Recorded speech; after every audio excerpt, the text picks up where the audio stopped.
Previously on Nerd Punches Nerd. Yeah. And then at the end, like after the credits are done, you see like a whole crowd of people in the alley yell, "Leave us alone, Mel Brooks!" Yeah.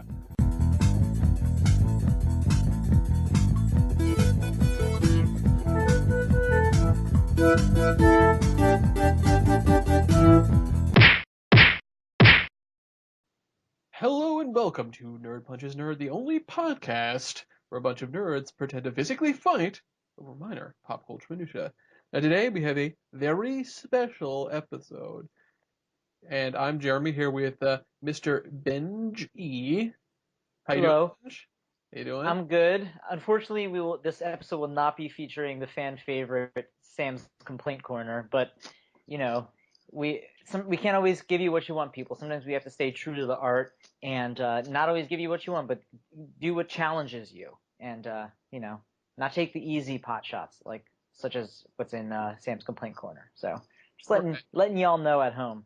The reason Sam won't be joining us today is because he is not Got into a here. complaining vortex. He's not- Well, He complained so much, he got wrapped up in a world of complaints, and he's complaining about the complaints. Yeah, that's true. Trapped in the vortex. And Sorry, go ahead, Jeremy. he's just not familiar with the particular thing that we're going to be talking about. And that thing is television program and possibly the best comedy on TV right now, You're the Worst, which has currently had 2 seasons and has indeed been, renewed for a 3rd season. So, Rightly so. yeah. And it's not like there aren't, decent shows on TV now. There's actually some pretty decent comedies on now. But Actually, we're forgetting about another big one that's also one of the kings of comedy right now on the show, which is Rick and Morty. So we should actually acknowowledge that. I think we can compare that. I've sort of put that in a different category because it's animated, but yeah, that's very good. In terms of comedic gold, they're comparable just in terms of the quality of comedy going on right now. Like if I that's look all I'm saying. at some of the best stuff that's on now, I look at Unbreakable Kimmy Schmidt had a really great season, and that will be coming back. Mm-hmm. So, that's one thing. And I think Brooklyn Nine-Nine as that kind of sort of silly office comedy with occasional moments of dramatic stuff, in the vein of Parks and Recreation and The Office is also up there. Is Parks and Rec still on right now? Is Parks and Rec still going? No, that finished. Yeah, because that is I've been watching more of it recently. That is an excellent show. But anyway, right? Because if you want to put it to animated, I mean, South Park is also, right. It's still very good. So I guess we should say newer shows, because I think also Louis. I haven't watched the past season or so of Louis, but I still think that's not. It's new-ish, but it's not still in the new category. I don't think. Well, that's true, but I also don't really see Louis. And we're getting a little off topic here, but I don't really see that as a pure comedy. It's a very experimental in a lot of ways. Now, well, he's also I think pushed it more out of I think the first 2 seasons were still more on the comedy side. That's true. But talking about You're the Worst, it's a comedy drama series, but it is very funny, but it's done in such a way that it builds up the characters to be in dramatic situations as well. But, that's just part of it. I don't see, obviously, there's a lot of times where you're like, okay, a comedy, unless it's just absurdist, usually has elements of drama because that's just how they get to it. Even if, look at Friends that had it. I mean, Seinfeld is like the only real thing I can think of that was a good comedy, because there's a lot of crappy ones that didn't have any dramatic plot lines at all. Right. And they never took anything seriously, even when people died and when people broke up, and it's just they never took it seriously. Friends did actually have moments. Well, that's different. Friends was very much that. I mean, Friends was a sitcom. I mean, it was a sitcom. Like a 90s. So it wasn't. So sitcoms, part of a trope of sitcom is definitely having emotional and dramatic moments. I mean, Yeah, right. But if we look at like this, the whole concept of comedy drama, that is you could call this a kind of a sitcom in a sense. It's not the multi-camera sitcom of the classic type. It's a single camera, which you have a yeah. lot more of these days. But there's differences. You look at that Master of None show that was on Netflix. Even like I mentioned, Unbreakable Kimmy Schmidt. As ridiculous as that is, it has a pretty. Have you seen it? No, I haven't. All right, well, whatever. I won't get into the specifics, but it does. It's about a girl who was rescued from being like kidnapped in a cult underground for Mm-hmm. 20 years, and her trying Right. to like get back with society. So it's not as much as it's a silly, funny show. It also has like there's something else going on. So I think it's interesting because You're the Worst is kind of like, to me, it's gotten to this really great point of this pattern of things. And now I see a lot of other things are copying that kind of thing. I don't think You're the Worst started it. In fact, if you want to talk about the origins of You're the Worst, it's created by this guy named Stephen Falk. Well, hold on. You should say what that pattern is. I think you should Well, mention. this is where I'm getting to it. Okay. So he started off on Weeds, Oh, and then really? and then on Genji Cohen, who was the creator of that follow-up, Oh, Orange okay. is the New Black. And those are both this kind of comedy drama type show. Good The point. idea, Yeah.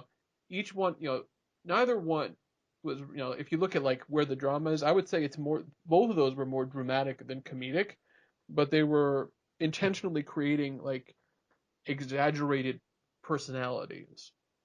Well, part of the thing that Genji Cohen does is it's kind of like there's like the comedic film over everything, so to speak. It's like that's like the layer, that's like the garb it's in, but so clearly dramatic stuff is happening underneath the surface. You know what I mean? And that's kind of Yes. what both shows are like, because it's very dramatic in desperate situations, and it's very clear that is what's going on. It's just that the sort of the aesthetic. I'm almost going to say that superficially it's comedic. I don't mean superficially in the sense of it being fake or not good. I meant literally in the sense of being on top. As I said, it's got the veneer, it's got the film of um, of comedy, because it's got jokes in it all the time. It's got ridiculous characters, you're saying, over the top characters, and it's also got just light music. I noticed that with Weeds before even Orange is the New Black came on. I realized that's what they do in Weeds, and also in Orange is the New Black, is they have the light music even when fucked up shit is going on. Right. So yeah, So, I mean, you and, look and at, You're the Worst sort of does too.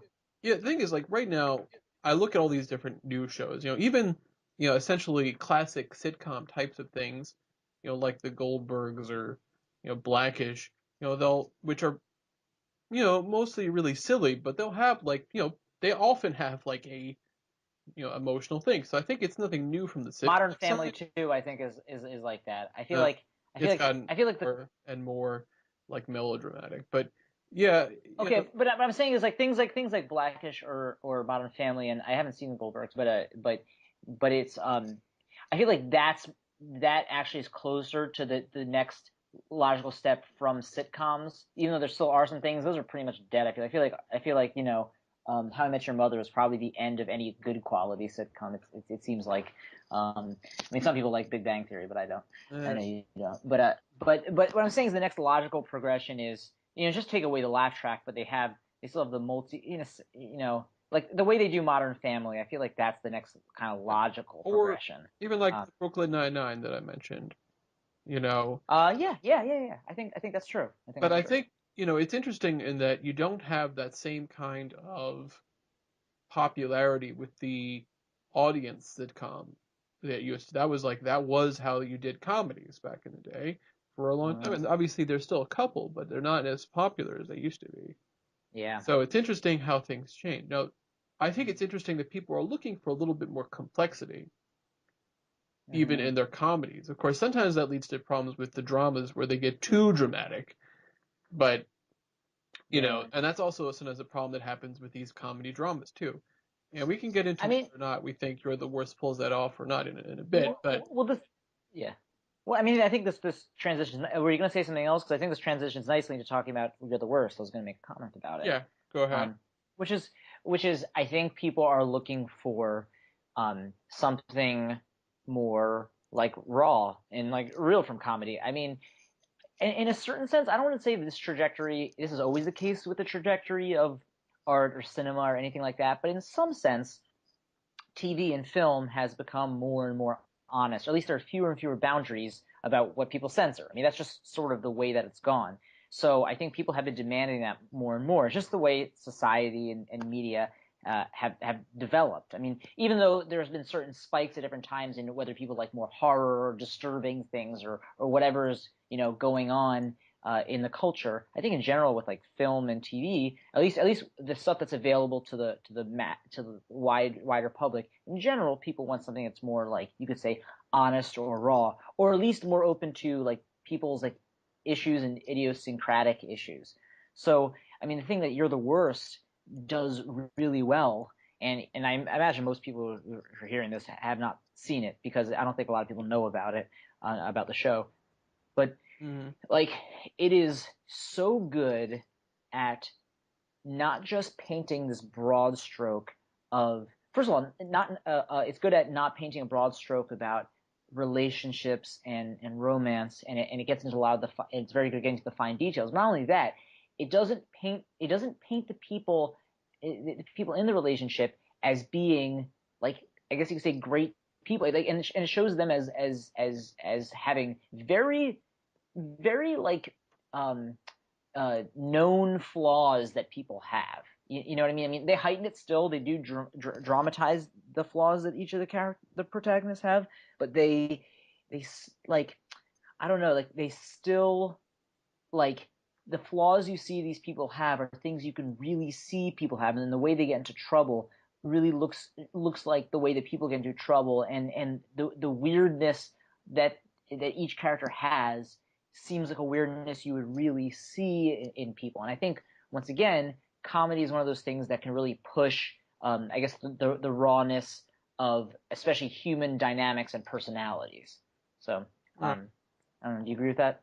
Yeah, I mean, I think it would be useful a little bit to explain a little bit about what this show is.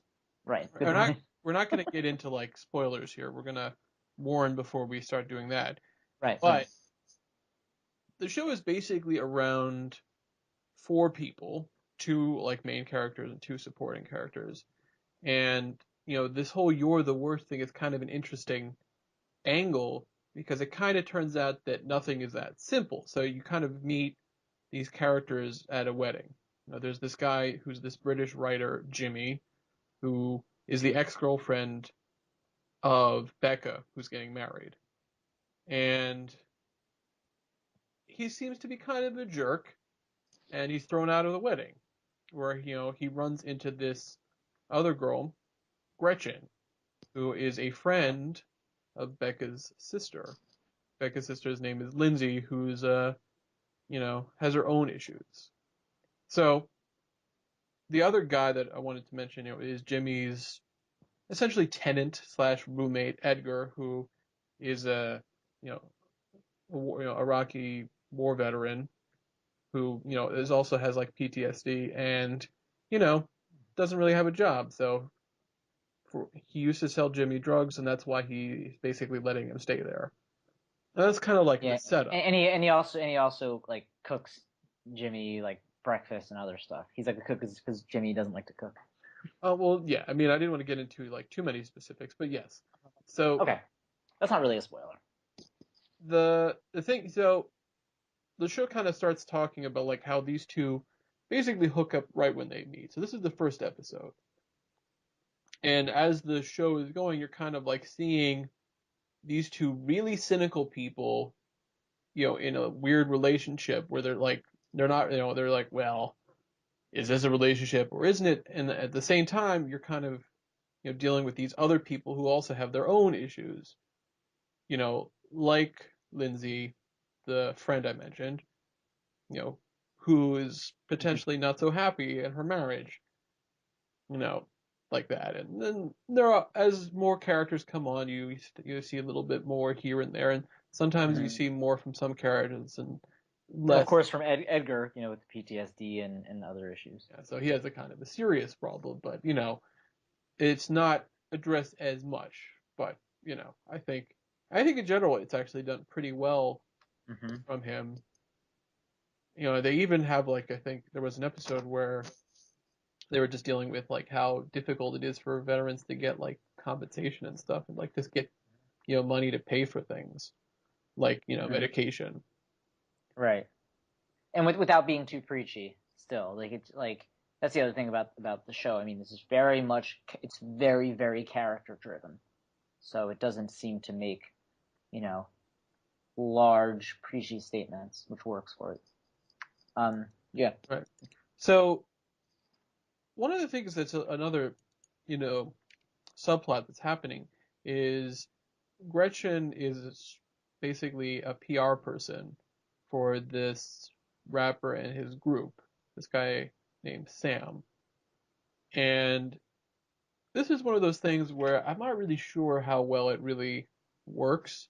Yeah. I don't know what you think of that.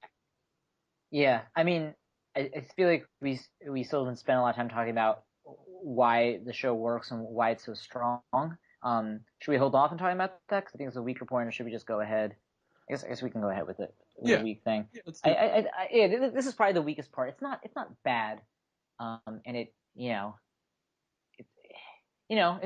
not a bad part of it. I kind of see what they're doing, and I guess it gives some break and some room to the rest of the story, to get the rest of the plot. But basically, I feel like it's the weaker part because I feel like the rapper character and his group, I feel like they're more caricaturish than the rest of the characters in the show.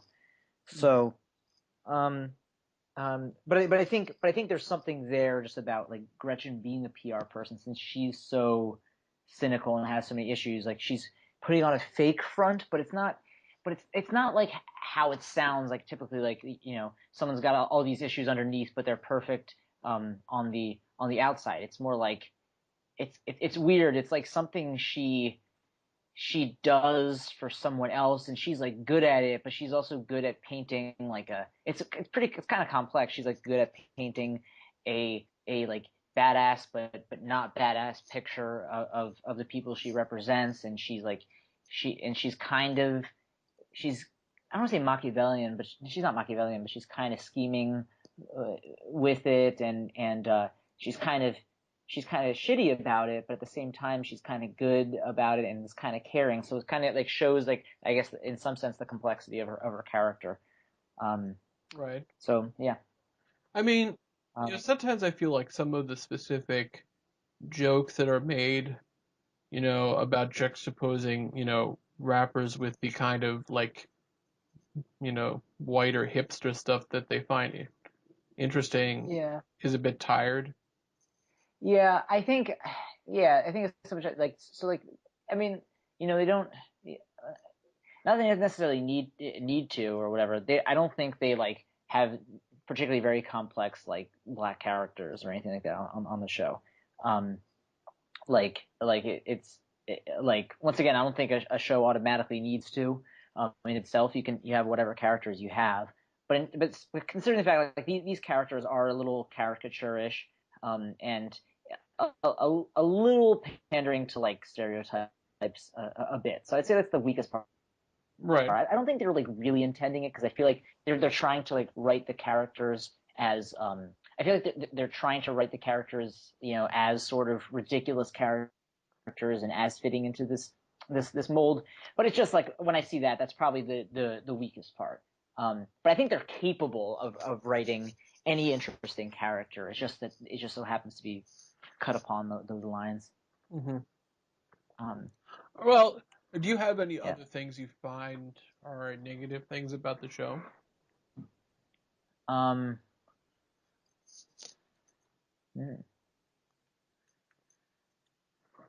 What do you think? Anything? No, I mean, really, I think that's it. I mean, we're I really think that's the only part where I'm oh, this aspect of the plot. Right. So we could talk. And it's also not always bad, Well, yeah. I mean, we can then talk about, what is strong. And what's strong for, first of all, is all of the acting. You know, Yeah. Mm-hmm. particularly from the leads, they're all, whether or not they need to do things dramatically or comedically, they're great. Mm-hmm. And they're all good. Even at playing, even like they start like doing caricatures, but then it gets like Mm-hmm. complex relatively quickly. Yeah. And I feel like it definitely is something that part of it is the writing is funny, Mm-hmm.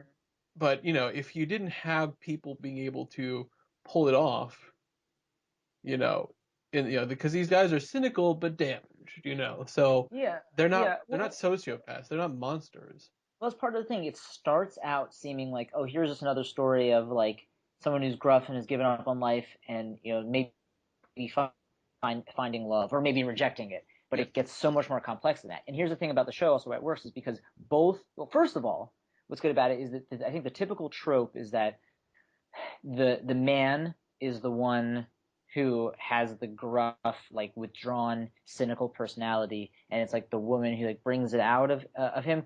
And like maybe you see some faults with her, or maybe occasionally they have a complete reversal of that. In this show, they both have their issues, and also they seem like realistic issues people would have. They're not just like sort of forcing on issues. It makes sense with with both Gretchen and why am I forgetting his name? Jimmy. Jimmy, right? Jimmy Shive over no, his name The is Jimmy protect. Shive Overly. Jimmy Shive Overly. Yeah, a great name. He's British. Well, it's a very British name. That's just why it's such a great name. We'll talk about his dad at some point. But Uh, yeah, I mean, no, without getting to specifics, I think also the show, sometimes it deals with like real things very effectively. I don't mhm. recall seeing a show handle depression as well in a Yeah. very long time, or even if ever. And the thing about it, it's great because the jokes. I mean, as you said, like it's like think about if maybe a way if people listening to this can form like some sort of comparison in their head. A point of comparison is if you know how like Parks and Recreation or Rick and Morty are just packed constantly with these jokes, just joke, Hmm. joke, joke. I mean, South Park is really funny, but in a different way. South Park doesn't necessarily make joke, joke, joke. It's more like the setup Yeah. and story and funny things happening. Like Rick and Morty, Parks and Rec is just nonstop, just jokes and very funny, very effective. You're the Worst has the same thing, just constantly just funny, funny, funny jokes. So you have that over everything. But the thing is when they switch to the dramatic Hmm. stuff, like it's very, very believable. Like it's and it's very. I mean, this is the once again not getting into spoilers right now, but this is one of the only shows that I ever watched that's like pretty much brought me to tears or almost brought me to tears. That's right.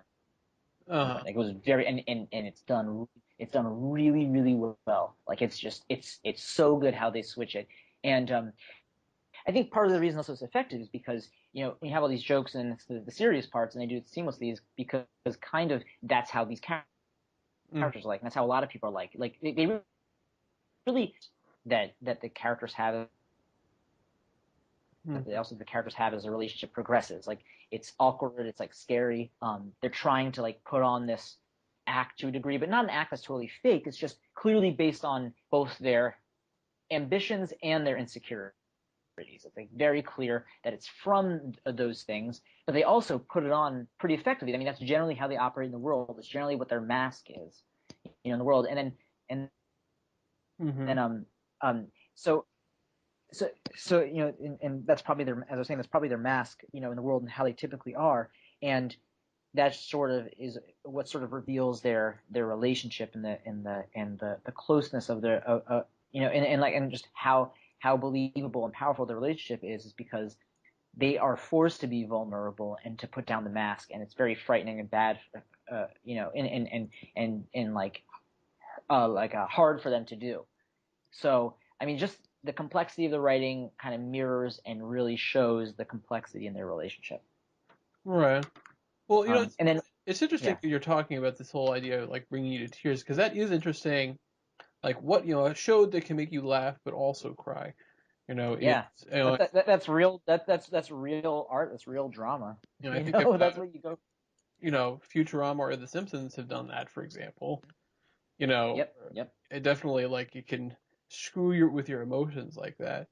But Yeah. there are other ones where it's like, oh, like Scrubs never did that, but it sometimes got pretty, melodramatic. But it never like, it never crossed that line for me. I think people can hold up an argument. I think there are some Scrubs fans who can legitimately make the argument that the emotional moments in Scrubs were, or there are some moments in Scrubs that were powerful enough. I think there's an argument. Yeah, sure. It just didn't. I don't think it's as strong as your other work, but yeah.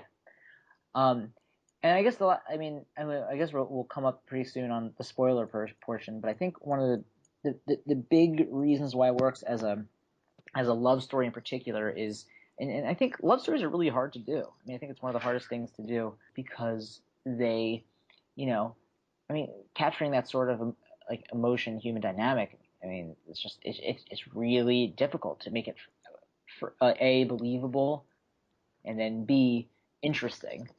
And they do really well. I think one reason is because there's the idea in storytelling that you got to have antagonizing forces. You have to have antagonist or an antagonizing force in the protagonist's lives, protagonist's lives.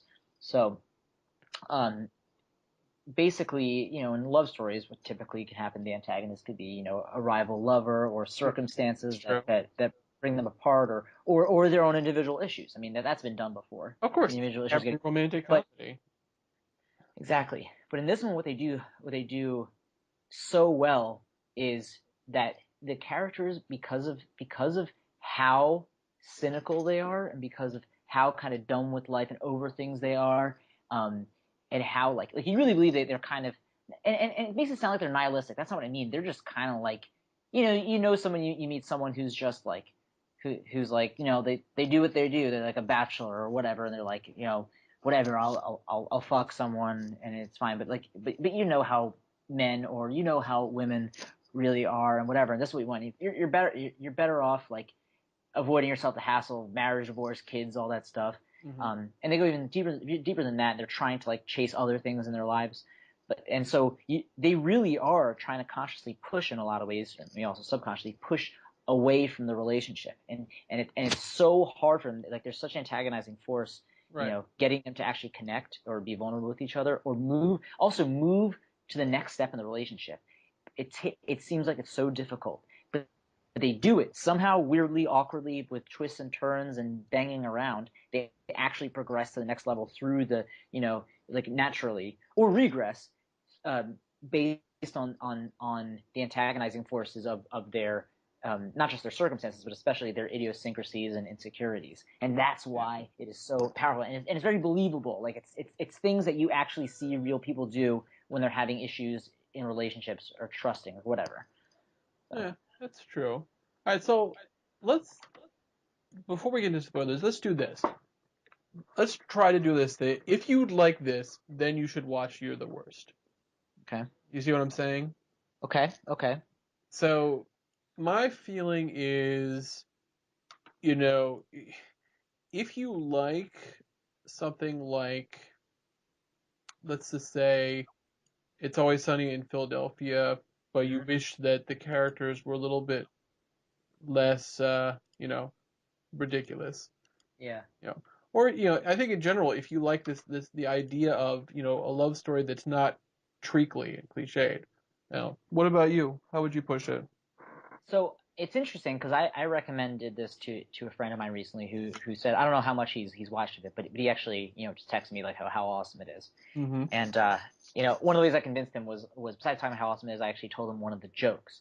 And this is a guy who definitely likes what's it called? He likes It's Always Sunny.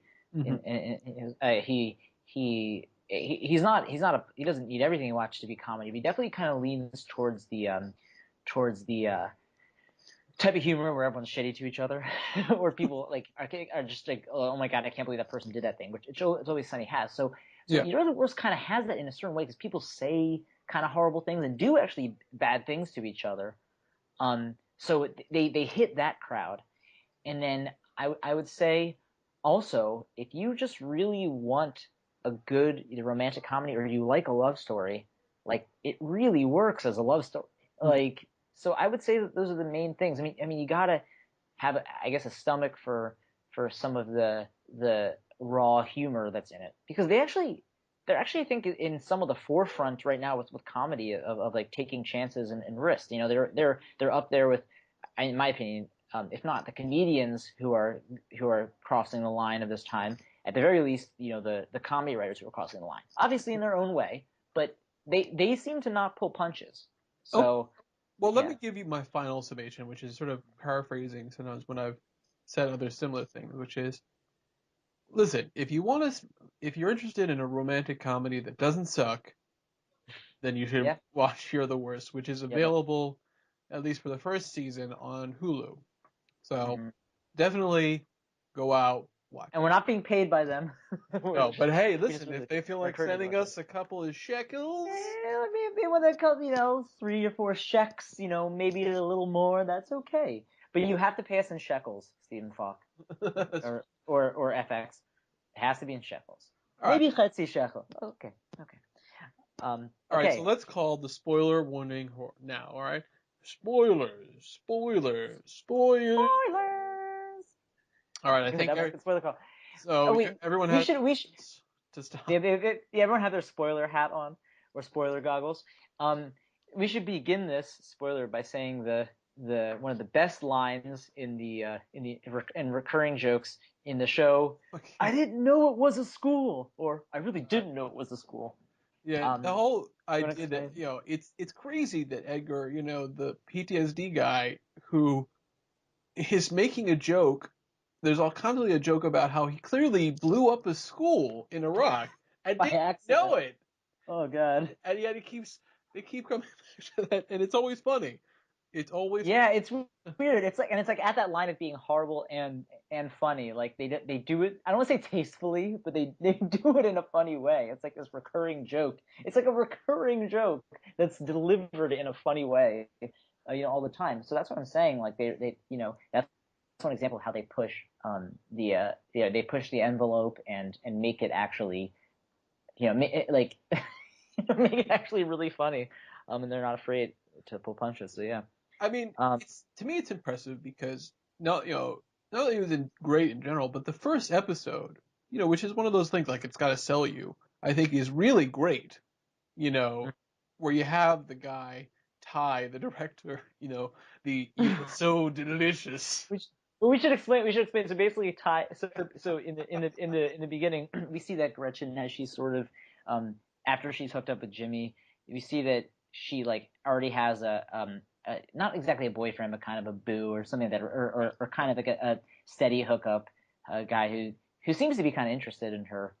Just this kind of like, I don't want to say ridiculous, like he's just very much this like LA producer guy.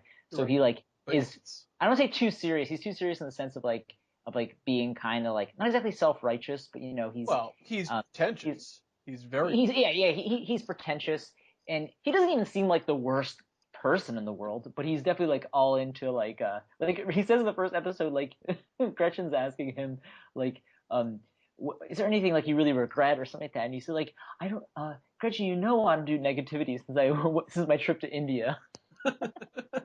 And like yeah. he's like I don't want to say like he's effeminate or whatever, but like but like she's like when she's trying, it looks like she's trying to convince herself that she's not so into Jimmy and that she's into this guy, and she starts like giving him head, and he goes like, oh, Gretchen, you're so delicious.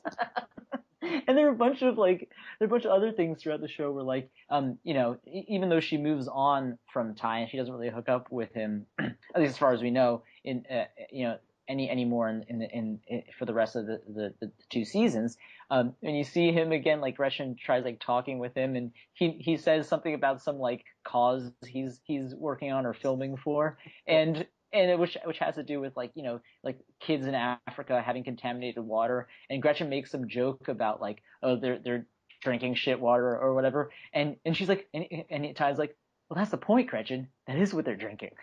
It's complete, and they're at a water bar. He's running a water. That was so. Oh my god! But do you remember the name of this date? It was the model whose name was Element.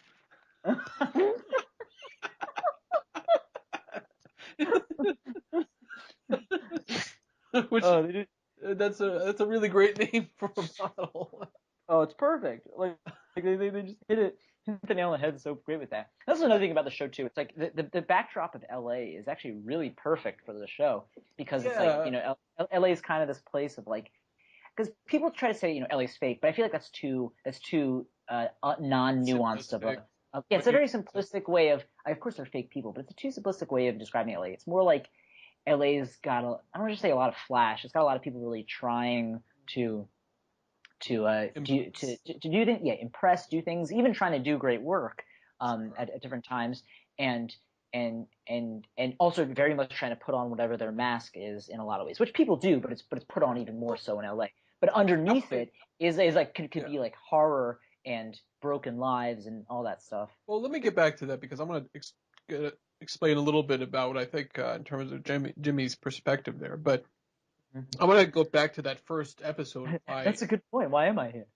Why it works so well, because she hooks up with Jimmy, and they have one of the most explicit sex scenes I've ever seen on TV. Mm-hmm. That's still without any actual nudity, Mm-hmm. but a lot of side boob and the like. And it's like, Oh yeah. Oh. and no, it was very good in general. Yeah. It's like, wow, It really was tastefully I was like, done. wow, this is like, okay. It's like, I don't even know why I'm doing this. I'm not attracted to you. So? or like he like spits in her vagina or Yeah, whatever, what and is going like down on her? It's like, what? It's gonna be saliva anyway. All and right. she's like, yeah. He's got a point. He's got a Or point. like he like flips her over and she said no he like does something and she says, oh, that's really good, and Oh no. he Okay, I'll tell you what exactly happened. yeah. Basically, he like pushes her down on the bed and like holds her like hands down to the bed. He's like, oh, I like that. He's like, most girls do. He's like, don't most girls me. And then he flips her over and starts pulling like tugging on her hair. He's like, crap, that's good too. That's what she says, yeah. Yeah. So I mean, that's part of the thing Stephen Fox said about, in like a panel I watched. I'm sure you've seen it, where he said part of the idea is that they're fucking immediately, so that you get rid of that tension. And I think what's really brilliant about that is that the rest of the show is more about whether they'll stay together and will they progress, will the relationship progress. So it's not what the tension of whether they hook up or not. Because I mean, that's clearly that's easy. That's easy for them, or easier for them. You know what I mean? They can have something detached. The only other show I can think of that does this as well in terms of the relationship is News Radio, in which they also hook up in the main character, like the first episode. Yeah, I don't remember. I don't know if I've even seen the first episode. News Radio is a hilarious Yeah. show. Yeah. It's up there with some of the best of all time for sure. But I want to like if you look, but getting back to you're the worst. Like you look at like the way the sort of episode proceeds. Where she's like, and like where they just start saying, well, listen, we're never going to see each other again, so let's just start revealing horrible stuff about ourselves. And they're like laughing and like, oh, this is great. And then, but when she's trying to be like, I'm going to prove I don't really like him. So what did she say? Like she tells Ty, like one time she set fire to her school Yeah. to get out of a test. He's like, oh, that's awful. How like awful. he like freaks out, Yeah, and then she like goes. Then she calls Jimmy, and he's like, she says the same thing, and you go, she does a great job acting in the scene. Aya Cash is the actress, Yeah. and like the kind of like, she's just acting non-verbally, and the guy who plays Jimmy is Chris Gear, and he's also great. He just does. He has such great wit and like dry humor in the show. He's like, he just laughs like, brilliant. Yeah, when she says that, yeah. Brilliant. And the whole thing about it that he has a foot fetish. Well, yeah, it's like they also do that really well. I remember she's talking about she's like, I've been walking around in these shoes all day and they're really sweaty. He's like, that happens. He's like so clearly turned on by it. So let's talk about we should get past the first episode. Let's talk I feel like we should talk about the trajectories of each character and and why they're good. So you or me want to start with who? Well, let's just talk about just that first season, like the relationship, kind of like how it's going, because it sort of progresses in a very interesting way, where they're first like, oh, this is fun and it's casual, and then like they're both like trying to like, oh, I'm so cynical, I don't believe in love, etc. I'm so damaged, And then the whole thing where like they both kind of go through the period of cheating on each other because like, yeah, well, I'm gonna get back at you because it's fine. We're not. Well, even before that, they have a thing of like they're like, okay, well, we can sort of continue this, but they're like both like making fun of each other Oh, through yeah. the whole thing. They're kind of like also like taking some really deep shots at each other, and you can tell like they're kind of I don't know, like you can tell like certain things slip out where you can tell, as in the first episode, but you can kind of tell that they actually are kind of interested in each other, but they do, but they kind of cover it up really quickly with talking shit to each other, and the tone will change. Yeah. So yeah, go ahead. I mean, so that kind of culminates, like, in the first big thing where they decide to be exclusive.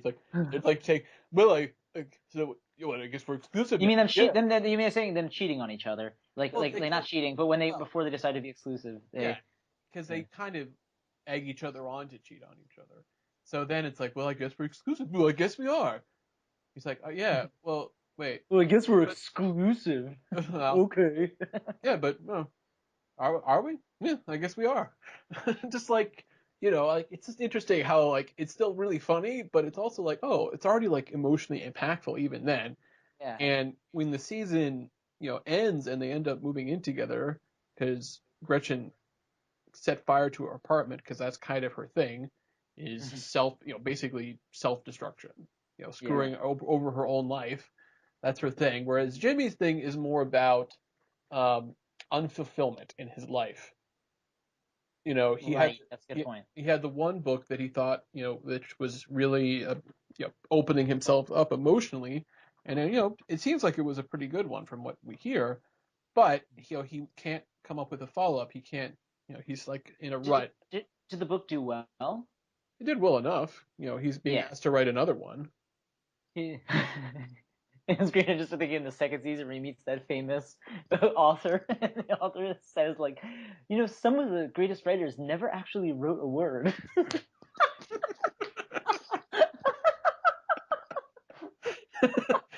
Well, of course.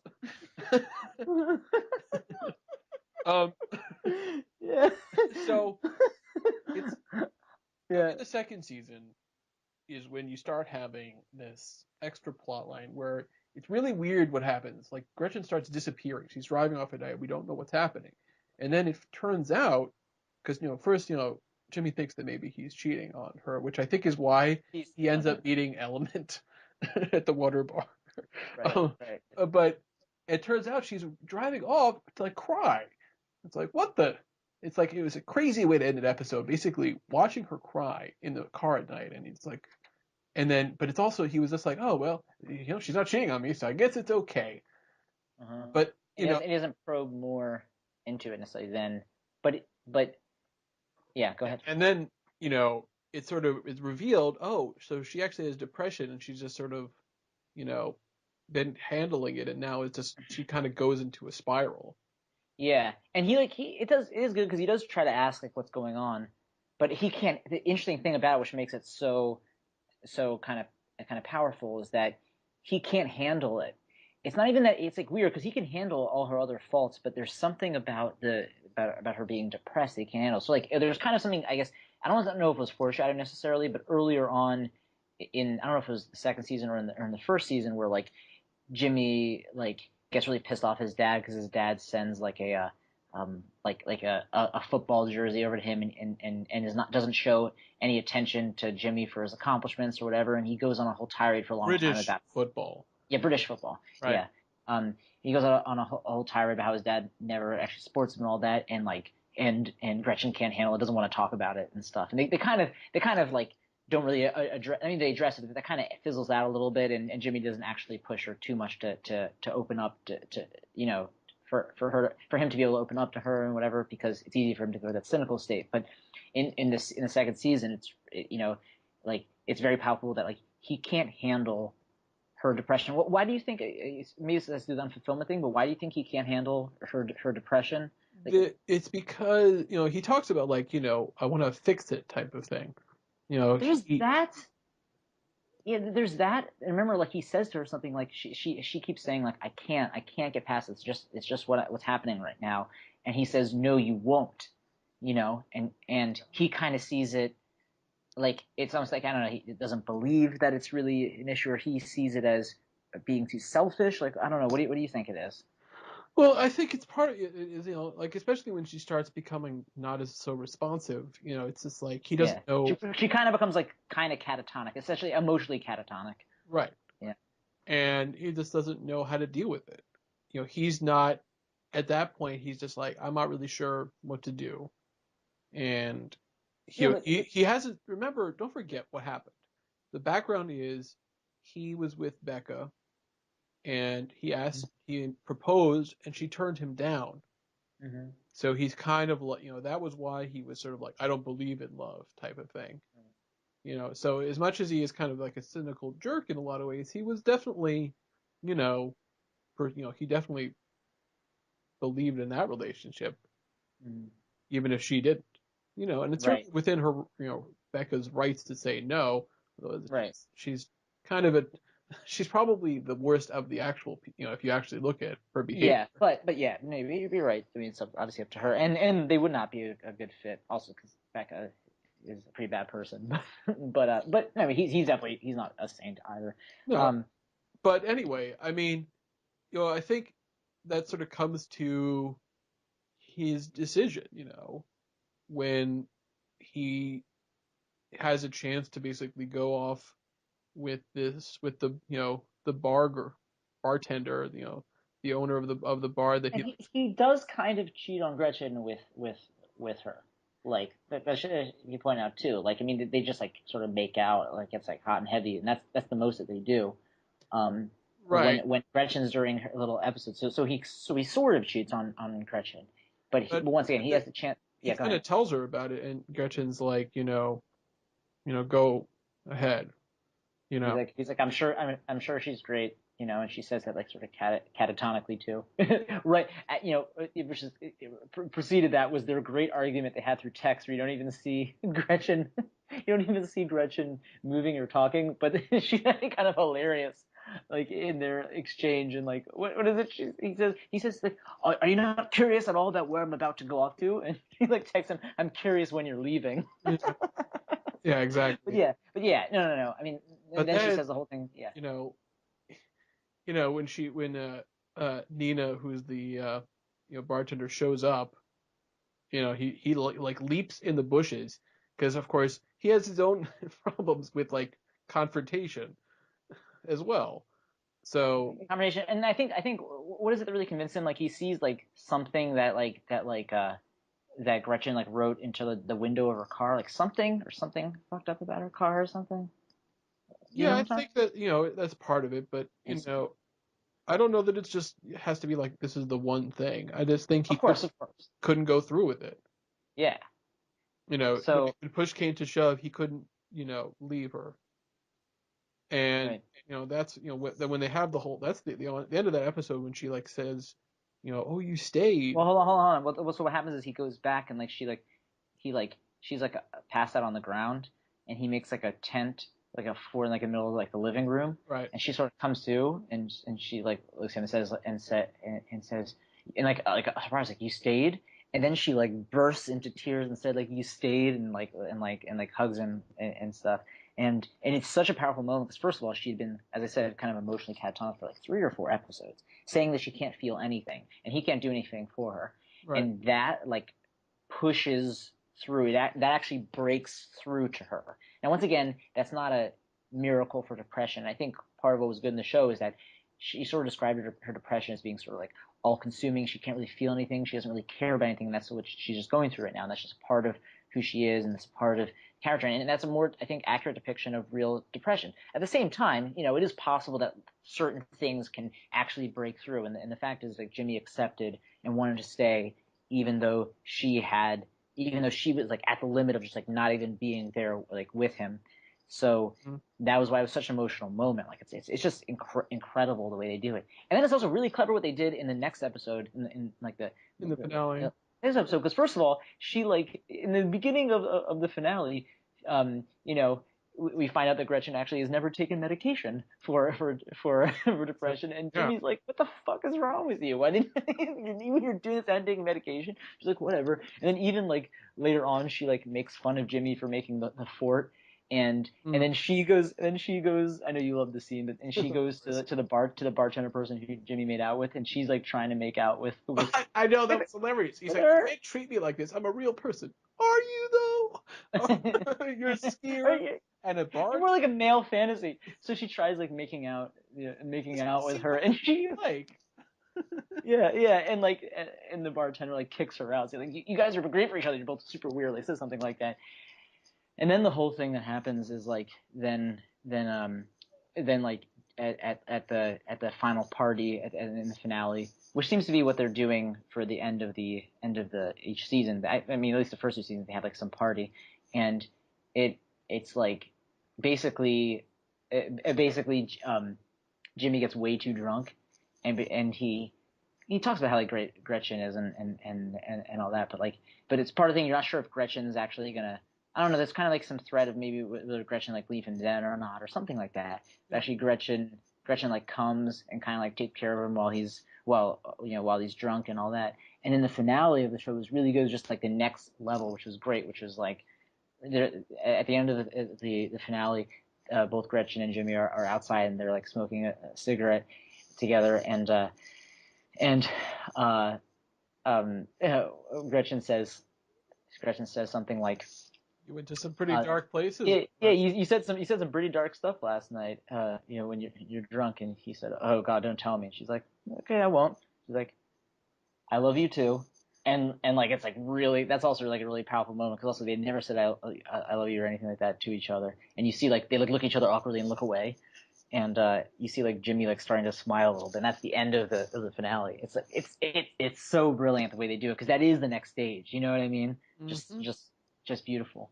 But it's funny because like so, as that is like almost like a triumph in their relationship, other relationships in the show are very different. Right. So I want to get on to like Edgar. So Edgar is really interesting because his arc is like about essentially self-actualization. Well, he's the moral center of the show too. I mean, he's definitely the moral least center. Worst. Yeah, I mean, yeah, because his issues, besides the fact his own personal issues to overcome with the PTSD and believing himself and all that stuff and being homeless at different times, is also that with the PTSD sometimes he could be triggered into hurting someone physically, but he still's the moral center. He's the one who really, especially in the beginning of the show, pushes Jimmy to be with Edgar. I mean, with Gretchen. So yeah, moral center show. But yeah, go ahead. Yeah, so it's interesting. So he sort of joins this improv troupe, and in the second season. Exactly. And I think it's interesting, kind of how they did it, because he ends up like I like for she's great, the improv thing, and it gives them a chance to like do some interesting things where she talks about how like difficult it is to be a woman in comedy. Who's she? Dorothy, the girl he meets at improv, right. who he starts going out with. And remember, preceding that, you think he's trying to go after Lindsay, and part of the issue is that would be terrible. Lindsay, he like thinks he is clearly like it's. In fact, you think he's going to be on this like self-destructive path because he's like fawning over Lindsay, doing all these nice things for her and complimenting her, and she is just taking advantage of him. She is. Yeah, she's completely taking advantage so she can feel better about herself, and also just so she can get whatever she can get out of him.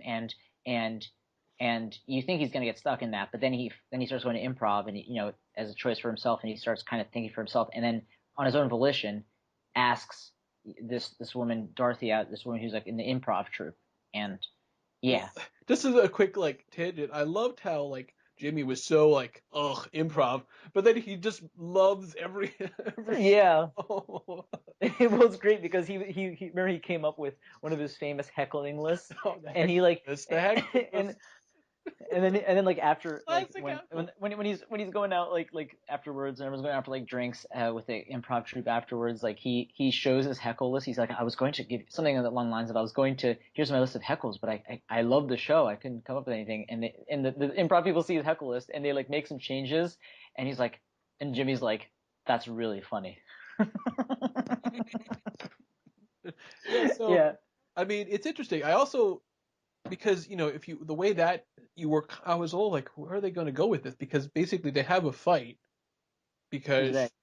Dorothy and Edgar. Well, we should go. Okay, can I say a little bit about the relationship? Yeah. Which is pretty much like one thing that happens is like is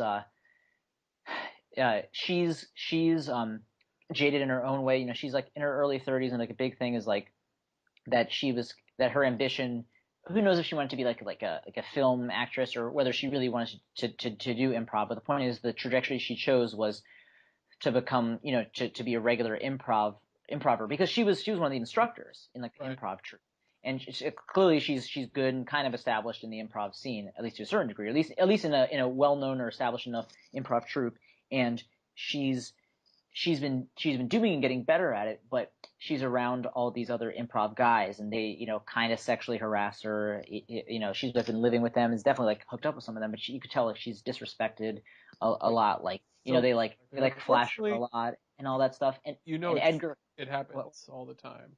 yeah, well, I think they're trying to mirror because you hear sometimes you hear these things from like the comedy world, like you hear like female comics talking about like the issues they deal with from male comics, because it's not just I mean there can be sexual harassment towards women in multiple fields, but she kind of gets into the specifics of some things that I've also heard, I'm sure you've heard from that female comics have raised that are specific issues in the comedy world. Like for instance, one thing that Dorothy mentions is like that they're like a lot of the guys can be like, and obviously it's not all male comedians obviously, but they can be really like needy and odd and manipulative, and definitely cross boundaries, and so Yes. kind of kind of one of the reasons why Dorothy and Edgar I think work and how they progress is first of all everyone in Edgar's life, it's weird, he kind of looks to everyone else and especially Jimmy to make his decisions for him, but he actually on his own still makes the decision, even though they kind of discourage him from it or tell him he can't do it. He makes the decision to ask Dorothy out, to go to the next level and all that. He says he hasn't had sex for a number of years, and like he's afraid Dorothy's gonna like look down on him for it. But like when Dorothy finds out, she's actually fine with it, and they have sex and all that. And she kind of helps him, and she's interested in his story, and she helps him open up and really trust him, and she's fine, kind of patient with all of his personal issues. But part of the thing is that he pushes her to stand up for herself, which causes her to have to leave the improv group, but she gets to be with him. He pushes her just in general to like, once again, stand up for herself, and since she's been like so kind of mistreated by I think all these like guys in her life, and he is just such a genuinely good guy and defensive of her that he's respectful. So he's, I mean, yeah. I want to like put out that like the way there are kind of complaints is interesting because they have this fight because she wants them to move in together, but then Edgar has a conversation with Jimmy, and he feels like, oh no, this is it. I don't actually want this. So they have a fight. Well, because they were gonna move. Did you say they were gonna potentially move into it with each other? Is that what you said? But Edgar realizes he's not ready to do that. Yeah, I mean Jimmy kind of pushes him to that, but at the same time Edgar probably wasn't really ready. But he realizes that that's true. But what I love really, the truth is how that ended was great because he sees her and it's like, oh, I thought we were broken up. He's like, no, we just had a fight. Well, because what happens before, we should explain what happened before, is like he tells Dorothy, like Edgar tells Dorothy, like I'm not ready to do this yet. This is going too fast, and she's like I don't have any more time. Like I'm 33. Like I've wasted too much time. And he's like, I'm sorry, I can't. And she's like, oh, damn you, Edgar. And she storms off crying. And you really think as an audience member, like you really think that that's actually it. Well, that's you're primed. You're primed to think that that's what it means because that's TV and movies and rom-coms. Exactly. It's like you think, oh, they have to break up. But no, it's like, listen, yeah, okay. And then and then when he chases after her by Jimmy's drunk urging, he chases after her, and he said like, and he says, and it's good because it's much more real and it's honest and probably a good way to be in a relationship. He's just very honest. He's like, I still want to be. He says to Dorothy at like the bus stop, he's like, I still want to be with you. I'm just not ready to move in.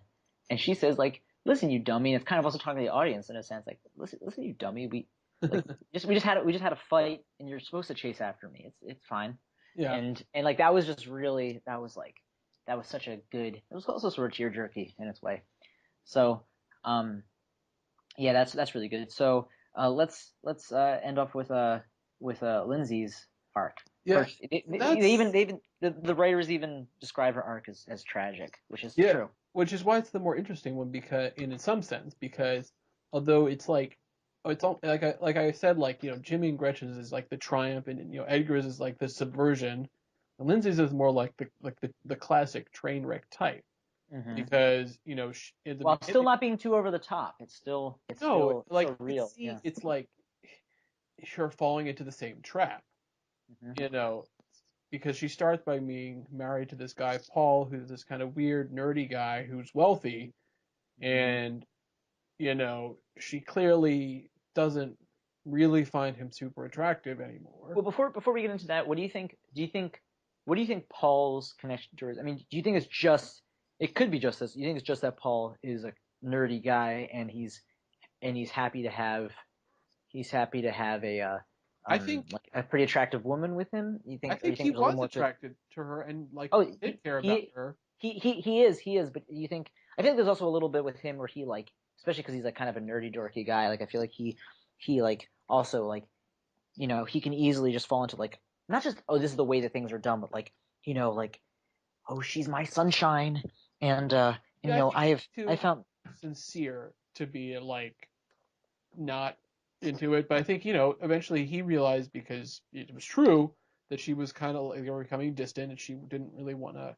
She wasn't interested in him. Even in the beginning of the show, he says to her like, "You're pretty mean to me around people." Like he's a smart guy. I mean, he notices these things. Yeah. So he ends up having an emotional affair with this other girl who's a similar nerdy person. By the way, here's a bit of trivia about the actress that plays his girlfriend is the sister to another girl who married an old friend of mine. Wow. Yeah. Well, nerd punches nerd trivia. We hear about nerds just falling in love and connecting. That's the real theme. That's the real truth. The nerd punches nerd people. Yeah. So I just remember when I met his wife or who was a girlfriend or whatever, she's like, yeah, my sister's an actress. Yeah, she was in Spider-Man. Like, what? Oh, wait, I know who you're talking about, that Russian girl. And I realized, oh, you do kind of look a little like, that was a little weird because, it's not a huge part, but I thought she was pretty good in this. They didn't give her a huge amount to do, but that was, it was a good character. Now, it's interesting, then like, it's crazy what it goes through because, Lindsay once they break up, Lindsay gets into it, I have to get back with him. Even though clearly she didn't want. That was the thing. It's like so obvious that she wasn't into him and she didn't want to be with him, and that it was healthier for him to be with this like nerdy girl, Paul's right? Yeah. In fact, it was better for her not to be with him. Yeah, it was better for her, but she still needed like she was convincing herself, and so clear she was convincing herself. She was telling me like I got it back, and it starts as time goes on, and more and more time goes on where they're apart. She starts like kind of I think you can tell idealizing him in her head and also part of the thing that happens. I think it's the is it the season finale of the first season where like you find out that kind of probably it's not the only thing driving Lindsay, but a big thing that's driving her to do it is like she's got this rivalry with Becca, with her sister Becca. Oh yeah, Becca was so awful to her. Remember, and she tries to kiss Jimmy, when Gretchen. Becca does.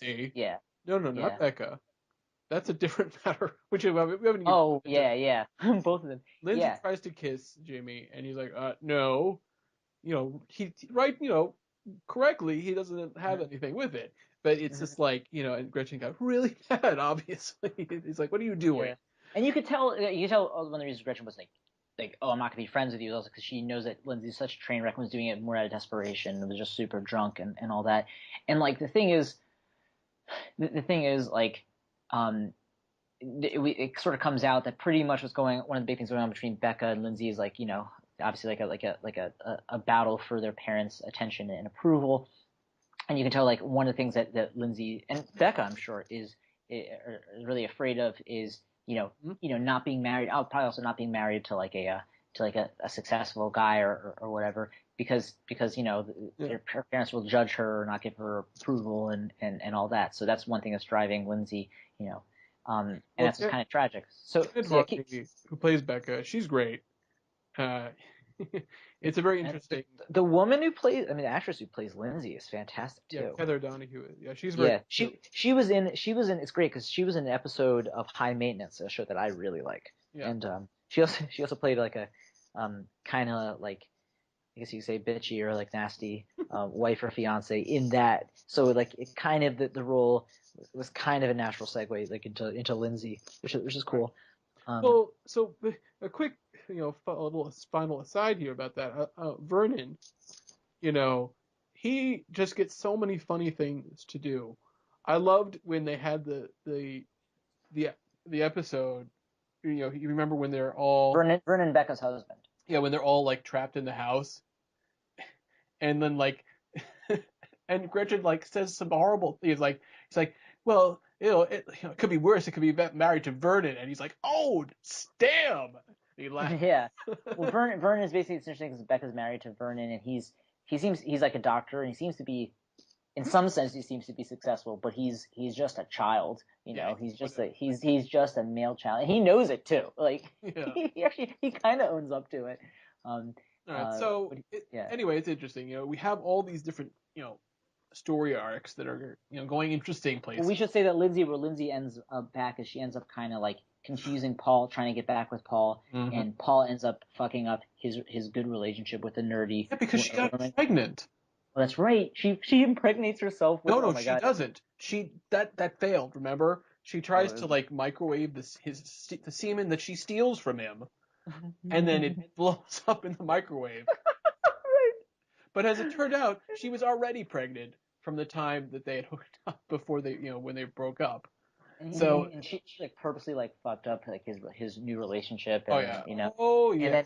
And then they're back together, and like they have this scene in the second season finale where like they're like singing karaoke together, and it's like it's weird because it's like it looks like they're having a moment, but you also still know that it's like not good. And then Paul's so happy. He's like, yep, what I meant to do, because he finds out that Lindsay's pregnant with his child, and he's like, oh, he's probably like, well, this is what you're supposed to do, and you're supposed to, like now I'm a father and a family man, and all that. And one of the last scenes you see them with is that he's taking Lindsay out on a ride in like on his bike, and she's in the sidecar of his like weird bicycle that's like such a like nerdy contraption invention, and she's so unhappy, and she's like crying, just realizing what she did, and so like so I mean that's also sort of becomes tragic in it. So it's just these really great arcs. And go ahead, what were you going to say about the arcs? I mean, it's just very impressive what happens with a lot of these things. Maybe you didn't have as much from.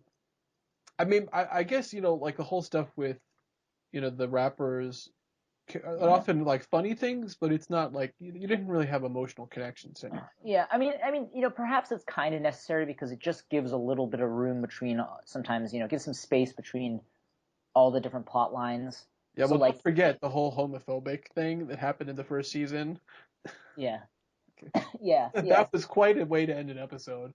Yeah, so that was clever. I mean, there's nothing to it, and that's also how they introduce the new phone who dis sort of thing, which actually pays off hilariously. Yeah. So I mean, like it's definitely the sillier one of the sillier aspects of the show. I mean, the whole show is silly, but I mean, it's definitely like the sillier aspect of it. So it's fine. And once again, the show it still might end up making the show better of just giving some breaks, which sometimes are very much necessary in the main or even side plot lines. Right. So. All right, well, let's wrap it up. The season 3 is supposed to start like right after season 2 ends, and I'm really looking forward to it. Yeah. It's just this fall. Is that when it's coming out? I think that's right, and it's just one of these things. Like I saw the first episode of this, because FX had a pretty good track record. Like I'll watch it. Yeah, they do. And FX has had a couple of failures in terms of their comedies for sure. But this one, I was just like really impressed. Immediately, I was like, yes, this at one of these so good. Yeah, I mean it's such a maturation, in terms of comedy in a lot of ways. And the thing is, like, on this panel I was watching, where the main actors and the writer and the creator spoke. One of the people introducing them was like an FX, I think, executive, and he was saying how, as It's Always Sunny is ending, we're planning on really pushing You're the Worst as FX's primary comedy show, which is great.